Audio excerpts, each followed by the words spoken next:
ఎండలు మండిపోతున్న మే నెల మధ్యాహ్నం. ఊరంతా నిశ్శబ్దంగా ఉంది. పెద్దవాళ్లందరూ భోజనం చేసి ఇళ్లల్లో గుర్రు పెట్టి నిద్రపోతున్నారు. కాని రాము, వాసు టీంకు మాత్రం అది అసలైన మిషన్ టైం. పథకం సిద్ధం. రాము తన చిరిగిన నిక్కర జేబులో ఒక చిన్న ఉప్పు కారం పొట్లాన్ని దాచుకున్నాడు. వాసు తన సైకిల్ చైన్ కింద పడిపోయిన టైర్ మొక్కతో చేసిన గోలీలాట రబ్బరు వింటిని రెడీ చేసుకున్నాడు.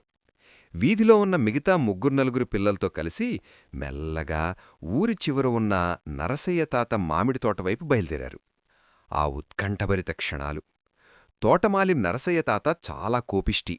ఆయన తన మంచం మీద నిద్రపోతున్నాడో లేదో అని గోడచాట్నుంచి తొంగి చూశారు.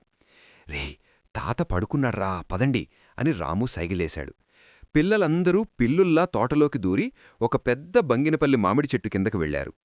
పైన గుత్తులు గుత్తులుగా వేలాడుతున్న కాయల్ను చూస్తుంటే వాళ్ల నోడల్లో అప్పుడే నీళ్లూరాయి. దాడి. వాసు గురిచూసి రబ్బరు వింటితో ఒక రాయి కొట్టాడు. టచ్!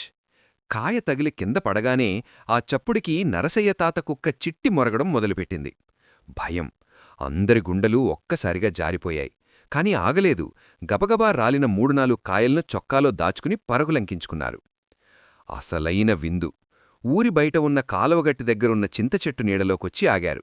గాలి పీల్చుకుని ఒకరి మొహాలు ఒకరు చూసుకుని గట్టిగా నవ్వుకున్నారు. రాము తన దగ్గర ఉన్న చిన్న చాకుతో, పెన్నైఫ్తో ఆ కాయల్ను చెక్కలుగా కోశాడు. తెచ్చిన ఉప్పు కారం ఆ మొక్కలమీద చల్లి అందరూ కలిసి తింటుంటే ఆ పులుపు, కారం కలగలిసిన రుచి ఒక అద్భుతం. రే, మజా అంటే ఇదిరా. ఏసీ రూముల్లో కూర్చుంటే ఈ గాలి, ఈ రుచి వస్తాయా అన్నాడు వాసు తన చొక్కా కంటుకున్న మామిడి జిగుర్ను తుడుచుకుంటూ. ముగింపు. ఈ రోజుల్లో సూపర్ మార్కెట్లలో కొనే పండ్లలో ఆ రుచి ఉండదు. ఎందుకంటే ఆ రుచి కేవలం మామిడికాయలో లేదు. ఆ పరుగులో, ఆ భయంలో, ఆ స్నేహంలో ఉంది.